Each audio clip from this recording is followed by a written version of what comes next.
হাসিনুর, এর মধ্যে কিন্তু একটা খবর আমরা পেয়েছি।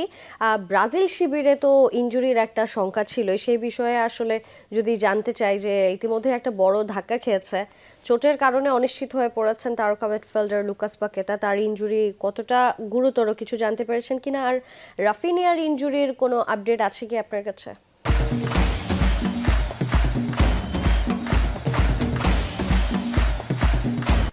হ্যাঁ, অবশ্যই। আসলে গত ম্যাচে দুজন ইনজুরিতে পড়েছিলেন, ক্যাসেমিরো এবং লুকাস পাকেতা। আমি যেটা গতকালকে শোতেও বলেছিলাম যে ক্যাসেমিরোর ইনজুরিটা দেখে ততটা গুরুতর মনে হয়নি, কিন্তু পাকেতা যেভাবে খুঁড়িয়ে খুঁড়িয়ে মাঠ ছেড়েছেন তাতে গুরুতর মনে হয়েছে এবং সেই সংখ্যাটাই সত্যি হচ্ছে। তিনি হ্যামস্ট্রিংয়ের গ্রেড 2 ইনজুরিতে পড়েছেন। আমরা একটু দেখাতে চাই, পাকেতার একটা তথ্য আছে আমরা দর্শকদেরকে। তিনি যেই গ্রেড 2 ইনজুরিতে পড়েছেন, নর্মালি স্পোর্টস মেডিসিন যারা আছে বা স্পোর্টসের চিকিৎসকরা বলে থাকেন এই ধরনের গ্রেড 2 ইনজুরি থেকে সেরে উঠতে 3 থেকে 8 সপ্তাহ পর্যন্ত সময় লাগে। খুব ভালো রিকভারি হলেও 3 সপ্তাহ এবং 8 সপ্তাহ সর্বোচ্চ, অর্থাৎ 1 থেকে 2 মাসের মতো লেগে যাবে। এবং ব্রাজিলিয়ান জনপ্রিয় যে গণমাধ্যম আছে globe.com, তারা বলছে যে তারা ধরেই নিচ্ছে যে পাকেতা রুলড আউট, এই বিশ্বকাপে আর পাকেতার খেলা হবে না বা খেলার সম্ভাবনা কম। এখন ব্রাজিল রিপ্লেস নিচ্ছে কি নিচ্ছে না, যদিও ব্রাজিল সিবিএফ কিন্তু এখনও আনুষ্ঠানিকভাবে কোনো কিছু জানায়নি। ইনজুরির কথা জানিয়েছে, গ্রেড 2 ইনজুরি সেটাও জানিয়েছে, কিন্তু কতদিন রিকভার করতে পারবে কিনা সেটা। তবে ইতিমধ্যেই জল্পনা শুরু হয়েছে যে লুকাস পাকেতার বিকল্প নেওয়া ছাড়া উপায় নেই। ফিফার যে নিয়ম আছে যে আসলে প্রাথমিক যে স্কোয়াড ঘোষণা করা হয় সেখান থেকে আসলে রিপ্লেস নিতে হয়। যদি ইনকেস আমরা ধরে নিচ্ছি যে পাকেতার রিপ্লেস যদি নেওয়া হয়, যুক্তির খাতিরে আমরা আলোচনা করছি, যেটা বললাম যে সিবিএফ অর্থাৎ ব্রাজিল ফুটবল ফেডারেশন কিন্তু এখনও জানায়নি। আমাদের হাতে আরও কিছু ছবি আছে, একটু দেখাতে চাই। এটা হলো ব্রাজিলের প্রাথমিক স্কোয়াড। চূড়ান্ত দল দেওয়ার আগেই কিন্তু এই 52 সদস্যের এই দলটা দিয়েছিল ব্রাজিল। এখন ব্রাজিল চাইলেই মিডফিল্ডারের জায়গায় মিডফিল্ডারে নিতে হবে এমন কোনো নিয়ম নেই। এখন যদি ব্রাজিল মনে করে তাদের একটা গোলকিপার প্রয়োজন, একটা স্ট্রাইকার প্রয়োজন, যে কোনো জায়গায় থেকে নিতে পারে।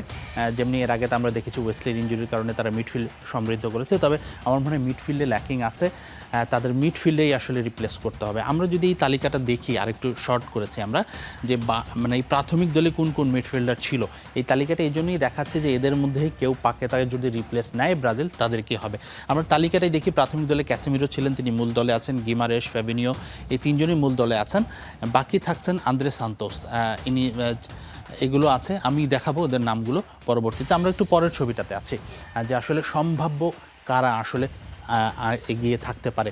জোয়াও গোমেজ উলভারহ্যাম্পটনে খেলে থাকেন ইংলিশ প্রিমিয়ার লিগের। তো জোয়াও গোমেজ কিন্তু পারফেক্ট রিপ্লেস হতে পারে পাকেতার, তিনি একই পজিশনে খেলে থাকেন।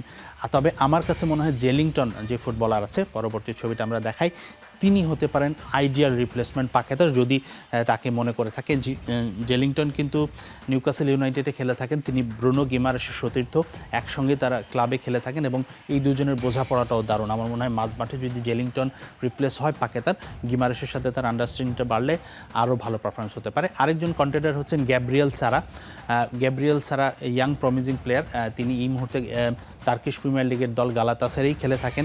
তিনি কেন বিশ্বকাপ দলের সুযোগ পাননি চূড়ান্ত দলে, সেটা নিয়েও কিন্তু অনেক আলোচনা হয়েছিল। সেক্ষেত্রে গ্যাব্রিয়েল সারারও কিন্তু একটা সুযোগ থাকে কল আপ পাওয়ার। আন্দ্রেস পেরেরা আরেকজন কন্টেন্ডার হতে পারেন আমার কাছে মনে হয়। আন্দ্রেস পেরেরাকে যারা ইউরোপিয়ান ফুটবল ফলো করেন অনেকেই জানেন, তিনি ম্যানচেস্টার ইউনাইটেডে খেলেছেন, ফুলহ্যামে খেলেছেন, এই মুহূর্তে তিনি পালমেইরাসে চলে গেছেন। তার পারফরমেন্সটা যেভাবে তিনি বয়সভিত্তিক দলে শুরু করেছিলেন সেটা করতে পারেনি, কিন্তু তিনিও কিন্তু ভালো রিপ্লেস হতে পারেন। ক্রিয়েটিভ মিডফিল্ডার এবং লং পাস, থ্রু পাস, এই ধরনের তিনি কিন্তু বেশ ফেমাস। আন্দ্রে সান্তোস আরেকজন আছেন, তারও বিবেচনা হওয়ার সম্ভাবনা থাকতে পারে। চেলসিতে খেলে থাকেন, ইয়াংস্টার, ব্রাজিলের ওয়ান্ডার কিডদের মধ্যে একজন বলা হয় তাকে। তবে আমার কাছে মনে হয় তার সম্ভাবনা একটু কম, যে তালিকাগুলোতে দেখিয়েছি।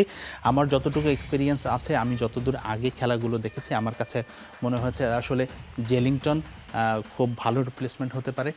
সেই ক্ষেত্রে সারার কথা বললাম, তিনিও ভালো রিপ্লেসমেন্ট হতে পারে। তো সেই জায়গা থেকে আমার কাছে মনে হয় যদি ব্রাজিল আসলে বিকল্প খোঁজে, এই অপশনগুলো তাদের হাতে আছে। তো আমার ওপিনিয়ন এটাই জানিয়েছি। আরেকটি বিষয় জানতে চাওয়া হয়েছিল, সেটা হলো রাফিনিয়ার কী অবস্থা। রাফিনিয়া আসলে যে এই গত ম্যাচটা যে মিস করবেন এটা তো সবাই জানি। তিনি ট্রেনিং শুরু করেছেন, আমাদের হাতে একটা ছবি আছে।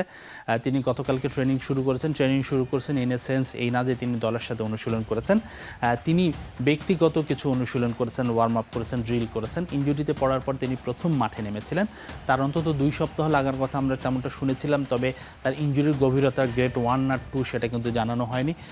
তবে কিছুটা আশার আলো দেখা যাচ্ছে, তিনি যেহেতু অন দ্য বল মাঠে এসে ড্রিলিং করছেন, সেই জায়গা থেকে আমরা যদি ধরে নিই যে হয়তো নরওয়ের বিপক্ষে ম্যাচে তার মাঠে নামার একটা সম্ভাবনা থাকতে পারে। তবে অবশ্যই সেটা স্টার্টার নয়, হয়তো যদি তিনি ফিট হয়ে থাকেন 15-20 মিনিট 10 মিনিটের জন্য তাকে মাঠে নামানো হতে পারে। তবে আমি যতটুকু ইনসাইডার নিউজ পাচ্ছি, আমার কাছে মনে হয় যে তিনি কোয়ার্টার ফাইনাল থেকে ফিরতে পারেন, তার আগে তার ফেরার চান্সটা খুব কম।